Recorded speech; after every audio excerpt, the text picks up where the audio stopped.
Bonjour lecteurs de notre chaîne YouTube et au moment du forum de rcmac.com. Alors il y a quelques jours je vous ai publié une série de 2 vidéos, c'était un peu un bilan d'un test qu'on a fait au domaine Bois de Rose avec 5 voitures destinées aux débutants. Et je vous l'avais publié un peu en avance parce que c'était un jour où il y avait, quand on a fait le test, il y avait une alerte orange sur le Languedoc au niveau vent. Et mes vidéos, elles ont été un peu massacrées par ce vent. Ça a été, c'était pas inaudible par moment. Donc je savais que j'aurais beaucoup de montage, beaucoup de trafic à faire. Donc j'ai préféré vous publier ce bilan en premier. Et là, on va revenir plus en détail. Ça veut dire que là, vous allez vraiment voir la voiture. Alors, donc, c'est le Rogue Terra version charbon.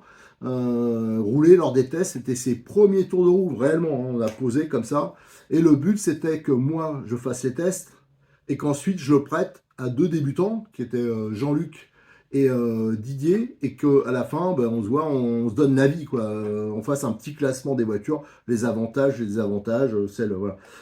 Donc, ces vidéos, j'ai essayé de sauvegarder ce qui était possible, hein, mais excusez-moi d'avance sur la qualité du son, parce que franchement, les rafales de vent, même sur les sauts, ça se sentait, hein, les voitures, ça les déstabilisait. Et donc, ce Rock Terra, c'est vrai que j'avais pas essayé jusqu'à présent, j'étais pas à vrai dire, j'étais moyennement motivé parce que j'avais essayé la version brushless. Je me suis dit, quel intérêt d'essayer de la version charbon, ça va être plus facile, c'est tout. Et en fin de compte, non, je me suis trompé, hein. Il y a les choses qui ont été changées. Je trouve que ça apporte beaucoup au niveau agrément, notamment les pneus. Pour moi, c'est vraiment une grosse différence. Et moi, ma grosse surprise, je vais le dire à la fin dans la conclusion, mais la conclusion, d'ailleurs, elle s'est passée, il faisait quasiment nuit, hein. C'est pour ça que bon, je sais pas trop ce que ça a donné au niveau qualité d'image, hein, parce que c'était avec la torche, hein, qu'on l'a fait.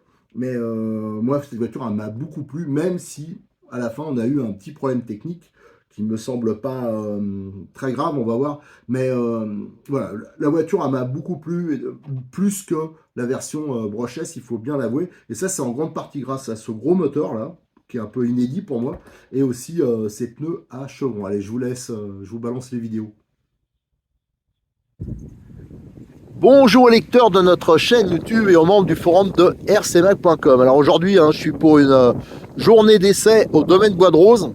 Malheureusement, ben, il y a un vent pas possible, hein. Ils ont annoncé des rafales à plus de 100 km/h. Alors c'est sûr qu'au niveau du son, ça va pas être fantastique, mais bon voilà. C'était prévu, j'ai dit que je venais. On devait faire un peu de crawler aussi avec Jean-Luc, tester le Swinger, hein, la nouvelle version verte, hein, ça joue. Alors elle n'est pas sur la table parce qu'ils sont en train de rouler avec là pour l'instant. On fait un petit test un peu d'endurance et comparatif. Enfin de toute façon c'est la même voiture avec le Swinger première génération. Et donc ça on vous le mettra par là. J'ai amené 4 autres voitures, hein. Donc il y en a certaines qui appartiennent à l'association, il y en a qui appartiennent comme par exemple le DB8 SL, c'est un copain qui me l'a prêté pour son premier roulage. Le XTT et le Rogue, ça c'est des voitures qui appartiennent, des voitures d'expo de Cyril de Modis 34. J'en profite pour le remercier encore parce que sans lui on pourrait pas faire toutes ces vidéos. Alors là j'ai un peu le choix, la prochaine voiture qu'on va faire rouler, hein, on a déjà fait le XTT, ça va être le Rogue. Et le Rogue, alors ça, on a fait plein de vidéos, on a même fait des petites préparations, tout ça, mais des versions brushless. Ça, c'est la version charbon. Donc la version un peu économique. Et là, je suis très curieux de faire rouler ça parce que la caractéristique, c'est avec un moteur qu'on voit pas souvent en RC. C'est un moteur énorme, hein, un 700, je sais plus combien, 75, je crois. C'est le moteur qu'il y a sur les perceuses. Alors, je suis très curieux de voir, de tester, notamment par rapport au BX8 SL, lui qui est à charbon, mais avec un moteur plus classique, voilà, un 550. Donc ce Rogue Terra version charbon, j'avoue que moi la version brushless, je trouve que c'est trop puissant par rapport à l'utilisation. Donc je pense que pour les débutants, pour ceux qui débutent, qui s'en foutent un peu de la puissance, qui veut surtout un truc qui roule un peu partout, ça peut être une bonne solution. Mais il va falloir qu'on le teste au niveau endurance parce que je rappelle que comparé à la version brushless, il y a pas mal de choses qui ont changé, hein. Les cardans, c'est pas les mêmes, les portes-fusées, enfin voilà. Et bien sûr, tout ce qui est motorisation. Alors celui-là, comme vous voyez, j'ai fait tout à l'heure juste pour montrer à un gamin qui voulait voir rouler. Je l'ai fait rouloter derrière là-bas sur le gravier parce que la piste est encore humide, mais c'est pas grave, on va quand même aller dessus. Et j'ai juste fait 2 allers-retours pour régler le trim pour qu'elle aille bien droit, quoi. Voilà, juste le trim de direction. Allez, go, on va partir pour ces premiers essais du Rogue Terra version charbon. Alors je précise juste qu'il y a énormément de vent, donc au niveau du son ça risque de pas être terrible. Allez, désolé hein, pour le vent qui est infernal, ça va faire beaucoup de bruit. Putain, on a le XTT qui roule là pour l'instant avec Jean-Luc, hein, ça fait partie des tests d'endurance du week-end. Et là, une nouveauté qu'il y a quelques temps, hein, je l'avais présenté, c'est donc le Rogue. Hein. On en a parlé tout à l'heure et je vais le faire rouler. Alors le Rogue, lui, il est en version charbon. Alors je vais juste regarder déjà s'il va droit pour régler le trim. Alors, hop, ça c'est important. Le trim, hop. Ouais, on va faire une ou deux lignes droites pour voir. Ouais, ça semble pas mal. On va regarder le frein si c'est bon. Ouais, ça semble bien. Alors, je vous dis tout de suite, hein, ça se voit. Bon, c'est un moteur charbon, hein, c'est sûr que ce sera pas la même puissance qu'un brushless, mais c'est vrai que ça marche mieux qu'avec les 550 habituels, malgré le poids de la voiture. Allez, on va monter. Je vais encore regarder un peu. Un petit run là. On va juste regarder. Ah, les pneus à chevron comme ça, même si on a l'impression que ça tiendra pas, mais je vois par exemple le XTT qui est en train de rouler là en même temps, c'est des pneus disons un peu plus entre guillemets racing, et je vois ça glisse plus que les pneus à chevron qui sont vraiment universels. Alors c'est sûr que ça sera jamais parfait, mais l'avantage c'est que c'est une utilisation vraiment mixte. Bon, la première impression, juste à voir comme ça en bas, ça me semble pas mal, hein, je précise, pour un moteur à charbon. Hein. Allez, go. On va rejoindre Jean-Luc un peu, on va s'amuser. On va voir si on arrive à le rattraper, Jean-Luc. Allez, go, on est parti. Hop. Allez. Allez, go. Hop.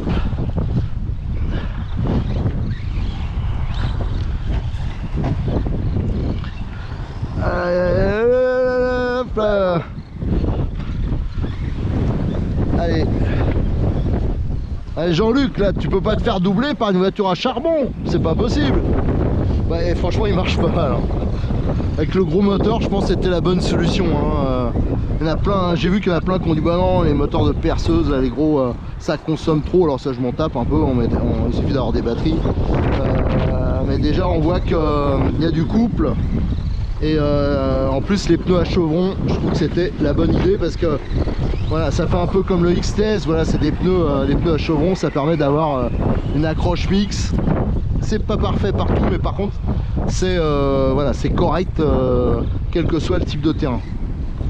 Voilà, là je trouve que, alors pourtant on l'a pas bidouillé, on n'a rien fait, hein. Là il est vraiment de boîte le XTS, non le XTS, n'importe quoi, le Rogue, peut-être depuis tout à l'heure, faut dire on fait beaucoup d'essais aujourd'hui, alors je me mélange avec les bagnoles.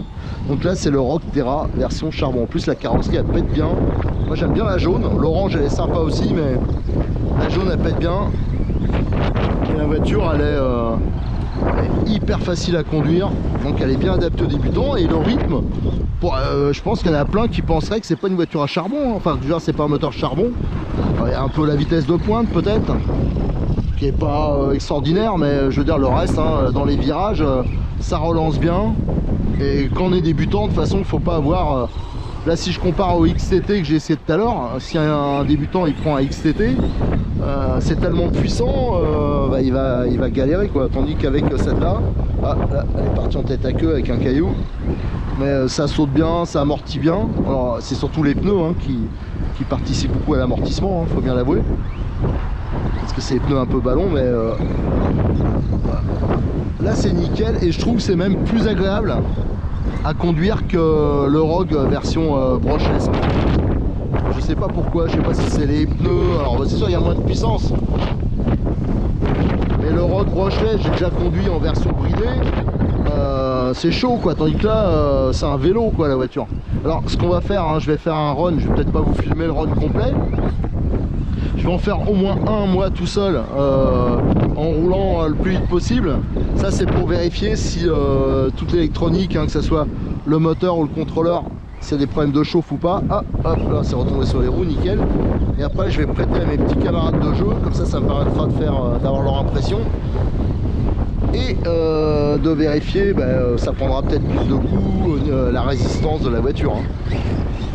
Par rapport au Rogue Brochet, je rappelle, c'est pas les mêmes porte-fusées, c'est pas les mêmes cardans, enfin il y a pas mal de petites pièces qui changent. Ça c'était notamment pour changer, pour pouvoir mettre des roues différentes, notamment des jantes avec un diamètre un peu plus petit. Donc ça c'est aussi un avantage. Mais automatiquement les pièces elles sont plus petites, alors on pourrait se dire ça risque d'être plus fragile. Il existe aussi des options, notamment les superbes porte-fusées alu qui viennent de sortir pour les BX8 SL et les BXR, Made in France en plus les pièces.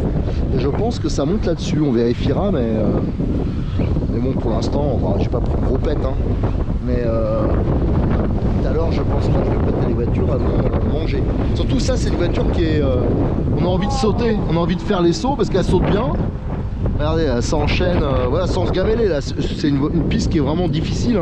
C'est difficile de rouler longtemps sans prendre de gamelle. Et elle glisse beaucoup. Le circuit glisse pas mal.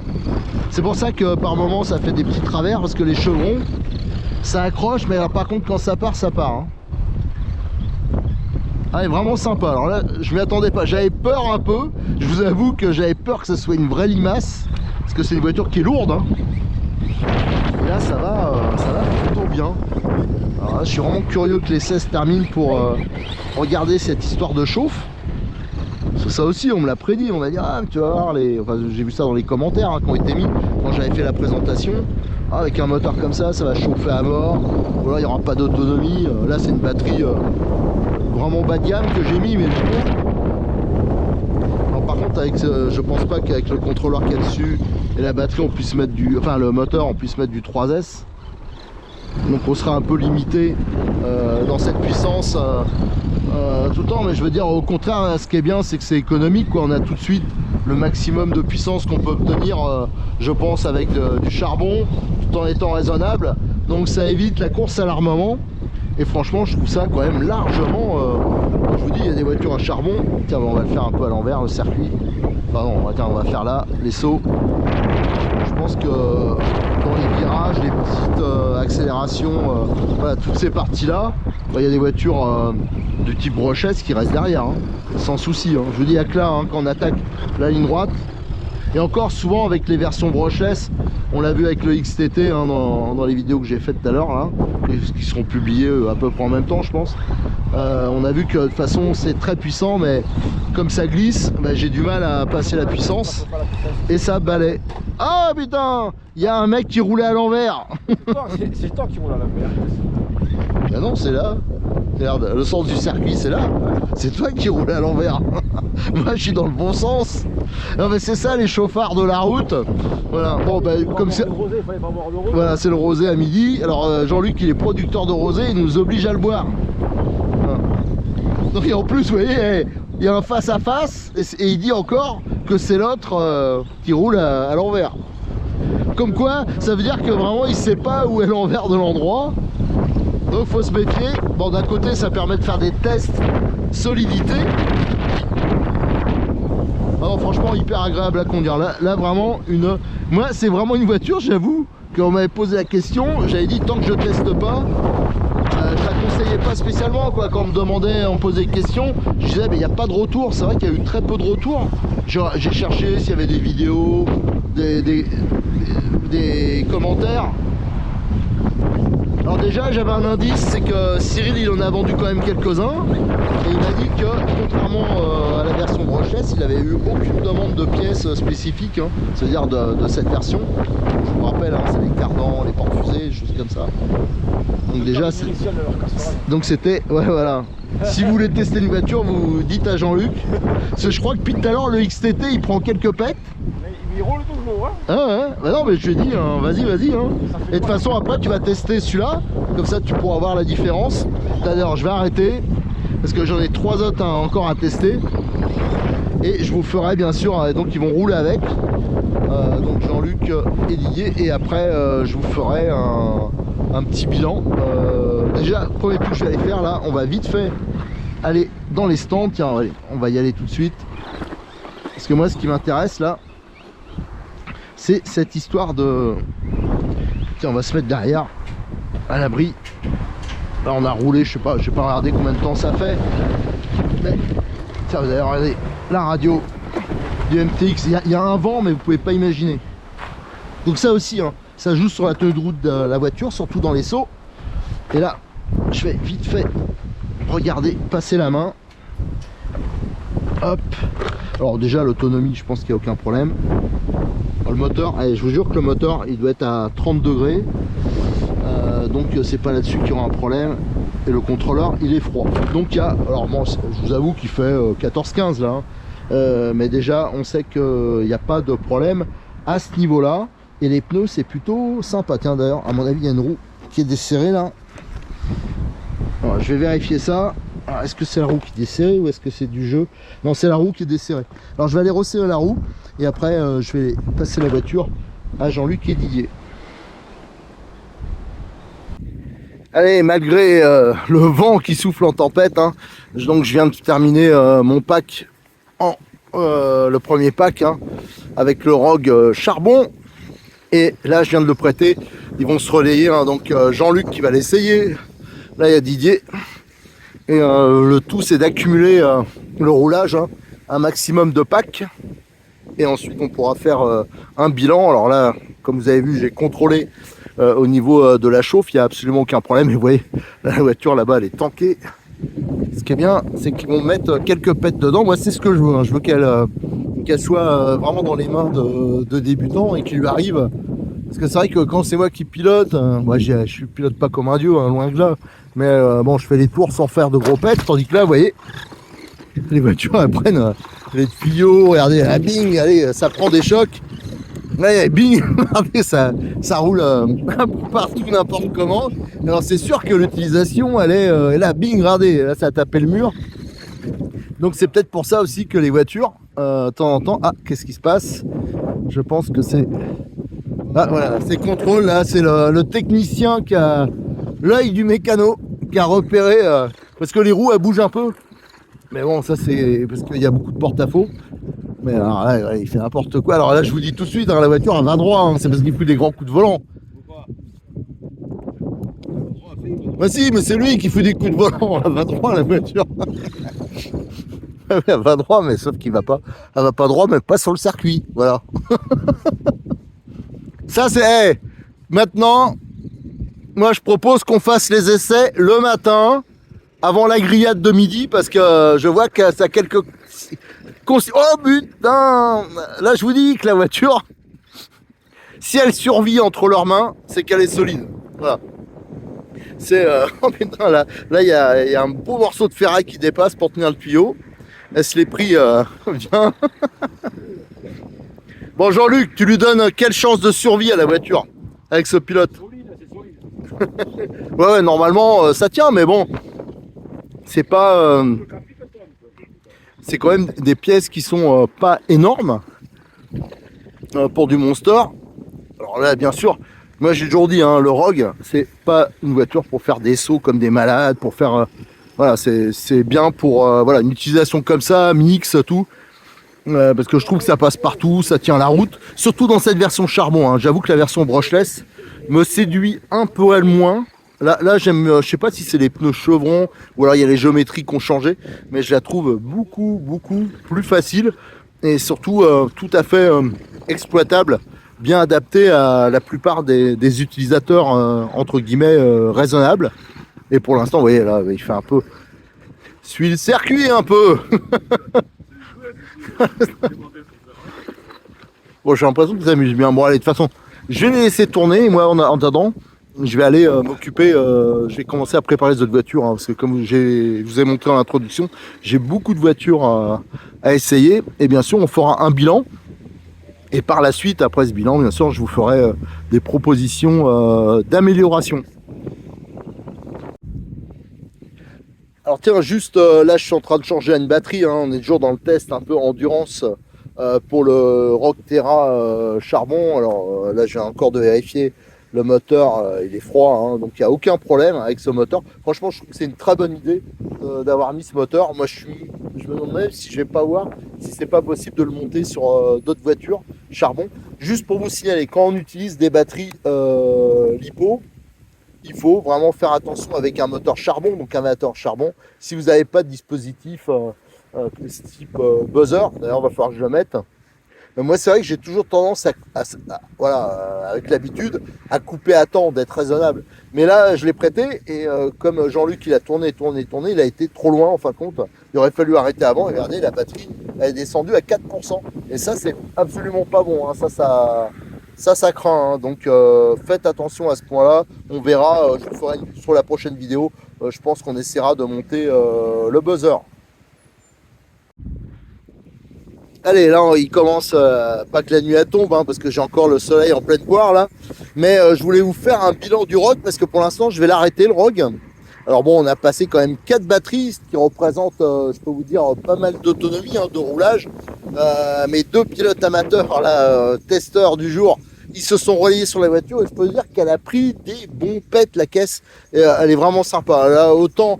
J'avoue que j'avais une petite réserve enfin une petite, même sur certains points, une grosse réserve sur le ROG version brushless, parce que c'est trop de puissance. Et la voiture, elle en prend plein la tête et je pense qu'il y a des choses après qui sont pas, malgré qu'il y a des grosses pièces, qui sont peut-être sous-dimensionnées à ce moment-là.